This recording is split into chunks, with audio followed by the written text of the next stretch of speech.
Now, as Russia continues its offensive in Ukraine, Trump's special envoy for Kyiv and Moscow, Keith Kellogg, said that a deal could be negotiated within months between both the nations to end the war. In an interview with Fox, the special envoy Kellogg lauded US President Donald Trump as a deal maker. He also added that both Trump and him are working on a deal that will end all-out war between Russia and Ukraine. Well, I have a lot of confidence, Brett, in President Trump. He's a deal maker. He's going to make it happen. He's talked about back in September when he had President Zelensky in Trump Tower when he said it's time to do it. I would like to say it's months, but it's not years. I'm talking about, I'd like to think that we could have something in the short term.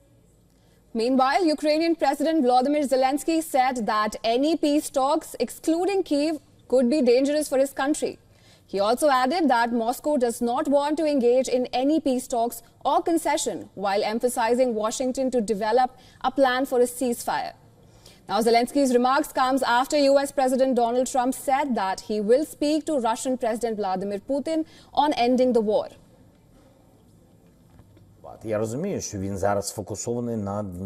I think it's very dangerous. I think if there are direct talks between America and Russia about Ukraine without Ukraine, it is very dangerous. Now, it's interesting to note that amid the ceasefire talks, Russia struck several targets in Ukraine. In the latest, at least 15 people have been killed after Russia launched dozens of missiles and drones in central and eastern Ukraine. Now, according to officials, 8 of them, including a child, have been killed in the central city of Poltava.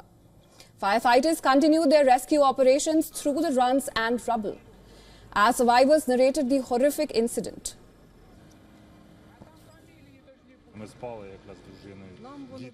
I was sleeping with my wife. We didn't even hear it, The reaction was very quick, one and done. We were scared. We just grabbed the kids and ran into the corridor. Then my wife looked out the window and said, "There is no first entrance." We immediately jumped out, took the children to my sister's house, then watched. My car was already burnt down. That's it.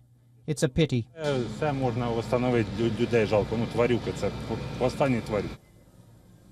Earlier, a Russian missile hit Hotel Bristol, a UNESCO World Heritage Site in the center of the southern Ukrainian city of Odessa. Ukraine claims that at least 7 people are reportedly injured in the attack. Now, according to the officials, 3 ballistic missiles were fired by Russia within minutes.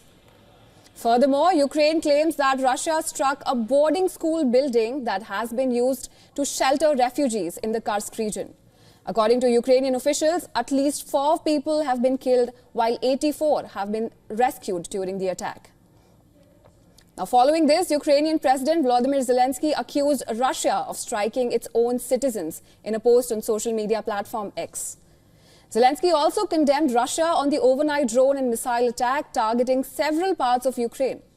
Now, the Ukrainian president claimed that Russia fired at least 165 missiles and drones using its assault. He further urged nations to impose hard sanctions on Russia.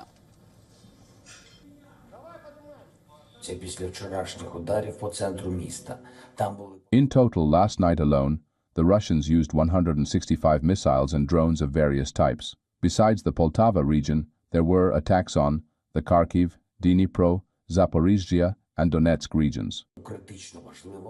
It is critically important that sanctions are really strong and that they cannot be avoided under any circumstances.